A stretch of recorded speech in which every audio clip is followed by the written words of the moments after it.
1000 वर्ष पहले एक विदेशी आक्रांता सालार मसूद गाजी के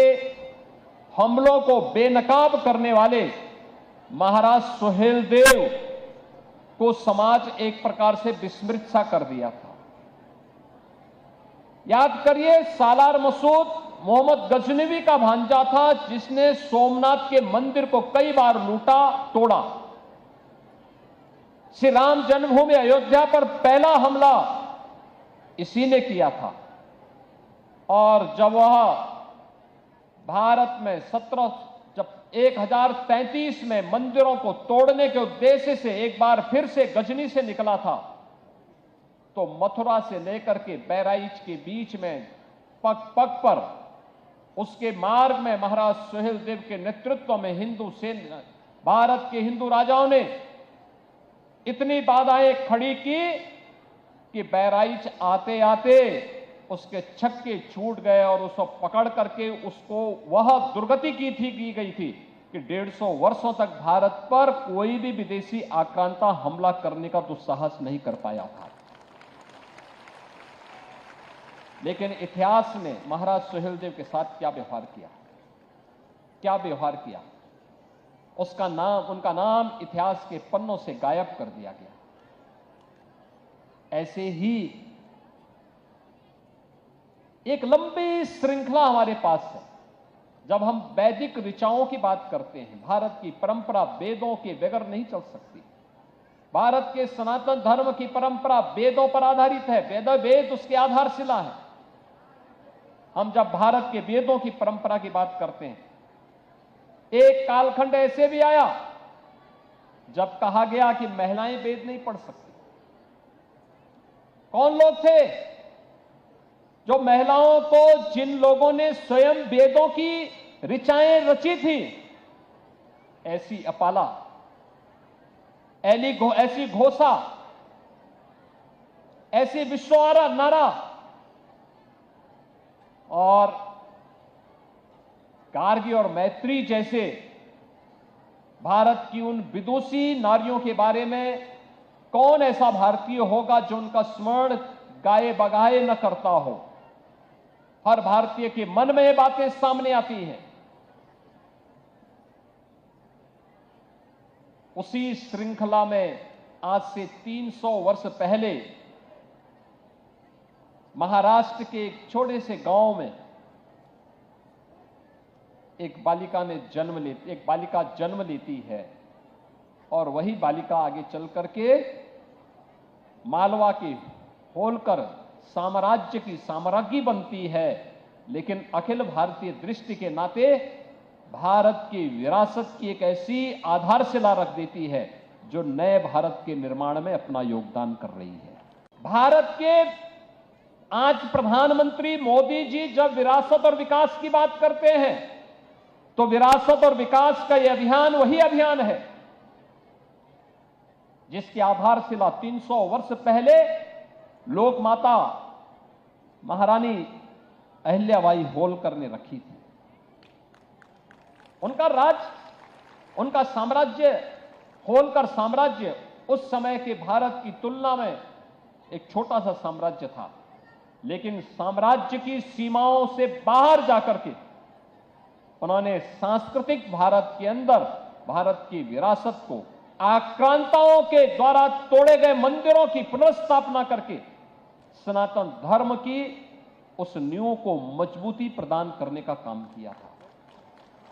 काशी का काशी विश्वनाथ मंदिर हो, चाहे गया का मंदिर हो, चाहे महाकाल का मंदिर हो, सोमनाथ का मंदिर हो, 4 धाम, उत्तराखंड के 4 धामों में द्वारा किए गए उनके लोक कल्याणकारी कार्य हो, या सुदूर दक्षिण में रामेश्वरम में, या हर धाम में 12 ज्योतिर्लिंगों में कहे गए उनके सनातन धर्म के उत्थान के लिए, पुनर्स्थापना के लिए किए गए कार्य, ये हम सब के लिए एक नई प्रेरणा है। और यही प्रेरणा है जो हमें इस बात के लिए प्रेरित करती है कि अगर सुशासन चाहिए तो सुशासन की आधारशिला विरासत बनेगी और सुशासन की व्यवस्था को सुचारू रूप से संचालन करने के लिए निष्पक्ष न्याय की कसौटी पर खरा उतर करके सबको सुरक्षा प्रदान करने की वचनबद्धता को आगे बढ़ाना पड़ेगा। सबके प्रति सुरक्षा का भाव पैदा हो, तब विरासत और विकास का यह अभियान अनवरत रूप से आगे बढ़ता है। और ये हमारा सौभाग्य है कि आज प्रधानमंत्री मोदी जी के नेतृत्व में हमें लोक माता के 300वीं शताब्दी जन्म महोत्सव कार्यक्रम के साथ जुड़ने का अवसर प्राप्त हो रहा है। उनके द्वारा विरासत के साथ साथ विकास और लोक कल्याण के लिए किए गए कार्यक्रमों को नजदीक से समझने जानने का अवसर प्राप्त हो रहा है। और उनके बारे में जब हम लोग जान रहे हैं तो हमें लगता है कि प्रजा के कल्याण के लिए कैसे कार्यक्रम शासन के स्तर पर होने चाहिए, और तब हम लोग तुलना करते हैं तो हमें लगता है कि लोक माता का ही वह कल्याणकारी रूप है जब हम लोग प्रधानमंत्री मोदी जी के नेतृत्व में उत्तर प्रदेश में 1 डिस्ट्रिक्ट 1 प्रोडक्ट के कार्यक्रम को आगे बढ़ा करके परंपरागत हस्तशिल्पी और कारीगरों को एक नया जीवन दान देने का कार्य करते हैं। ये लोक माता के प्रति सच्चे श्रद्धांजलि है, यह उनके प्रति नमन है। जब हम लोग अपने देश की उन वीरांगनाओं को, महारानी लक्ष्मीबाई, वीरांगना उदा देवी, वीरांगना झलकारी बाई, वीरांगना अवंती बाई के नाम पर पीएसी की 3 नई बटालियन का गठन करके और उत्तर प्रदेश पुलिस बल में 20% अनिवार्य आरक्षण की व्यवस्था उत्तर प्रदेश की बालिकाओं के लिए करते हैं, तो ये उसी अभियान का हिस्सा है जिस अभियान को प्रधानमंत्री मोदी जी ने बेटी पढ़ाओ बेटी बचाओ, बेटी बचाओ बेटी पढ़ाओ के माध्यम से, मातृ वंदना कार्यक्रम के माध्यम से और आज नारी शक्ति वंदन अधिनियम के माध्यम से जीवन के प्रत्येक क्षेत्र में उन्हें प्रतिनिधित्व देने का जो एक निर्णय लिया और जिस एक बड़े कार्यक्रम को आगे बढ़ाया है, ये सभी कार्यक्रम उसी सुशासन की आधारशिला बनते हैं। 1000 वर्ष पहले एक विदेशी आक्रांता सालार मसूद गाजी के हमलों को बेनकाब करने वाले महाराज सुहेलदेव को समाज एक प्रकार से विस्मृत सा कर दिया था। याद करिए, सालार मसूद मोहम्मद गजनवी का भांजा था जिसने सोमनाथ के मंदिर को कई बार लूटा तोड़ा। श्री राम जन्मभूमि अयोध्या पर पहला हमला इसी ने किया था। और जब वह भारत में 1033 में मंदिरों को तोड़ने के उद्देश्य से एक बार फिर से गजनी से निकला था, तो मथुरा से लेकर के बहराइच के बीच में पग पग पर उसके मार्ग में महाराज सुहेलदेव के नेतृत्व में हिंदू सेना, भारत के हिंदू राजाओं ने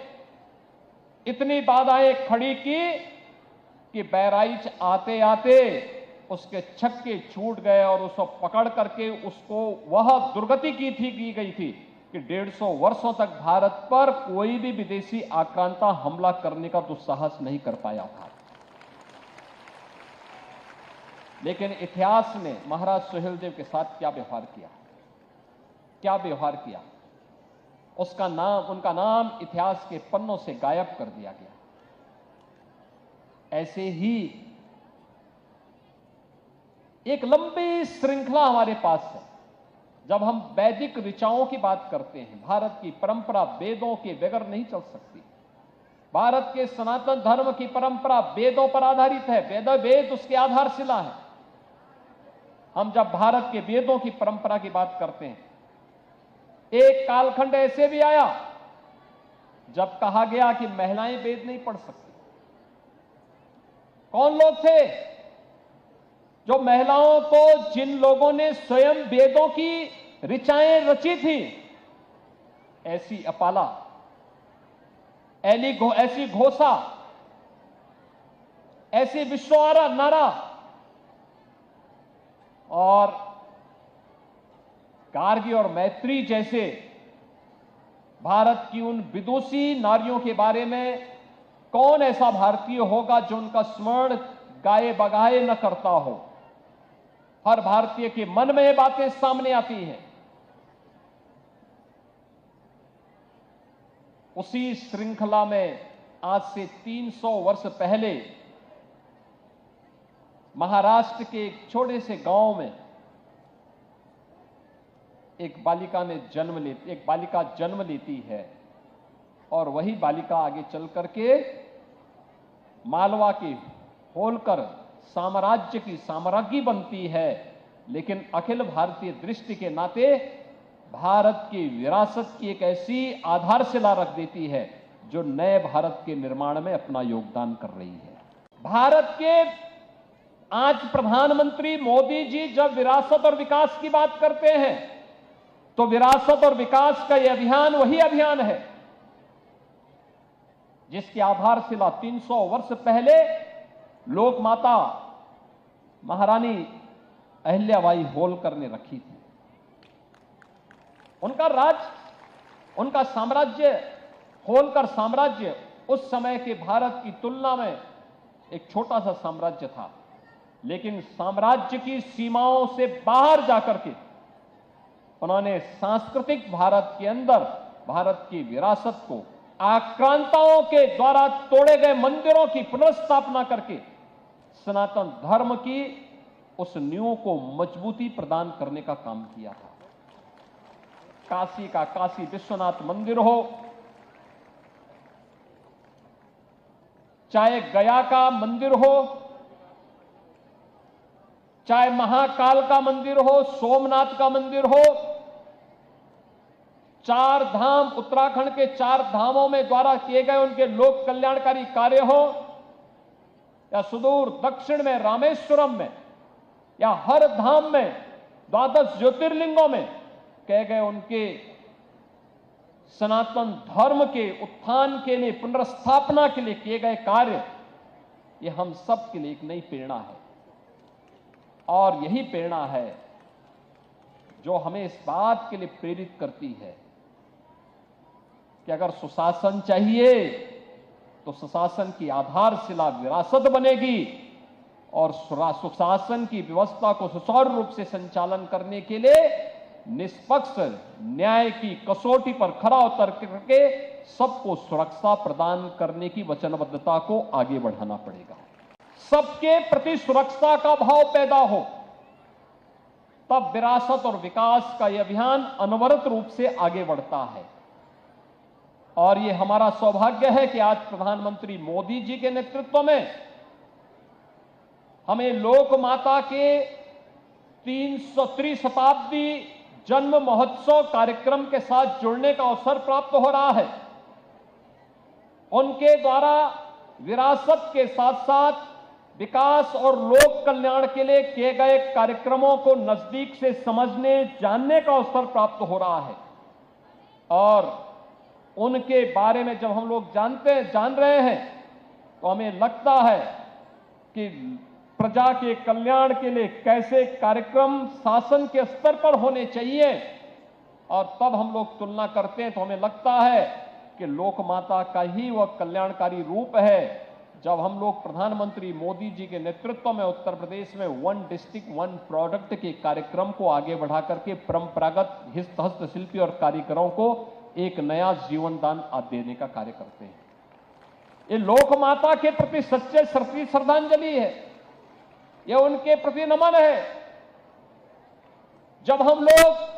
अपने देश की उन वीरांगनाओं को महारानी लक्ष्मीबाई, वीरांगना उदा देवी, वीरांगना झलकारी बाई, वीरांगना अवंती बाई के नाम पर पीएसी की 3 नई बटालियन का गठन करके और उत्तर प्रदेश पुलिस बल में 20% अनिवार्य आरक्षण की व्यवस्था उत्तर प्रदेश की बालिकाओं के लिए करते हैं, तो ये उसी अभियान का हिस्सा है जिस अभियान को प्रधानमंत्री मोदी जी ने बेटी पढ़ाओ बेटी बचाओ बेटी पढ़ाओ के माध्यम से, मातृ वंदना कार्यक्रम के माध्यम से और आज नारी शक्ति वंदन अधिनियम के माध्यम से जीवन के प्रत्येक क्षेत्र में उन्हें प्रतिनिधित्व देने का जो एक निर्णय लिया और जिस एक बड़े कार्यक्रम को आगे बढ़ाया है, ये सभी कार्यक्रम उसी सुशासन की आधारशिला बनते हैं।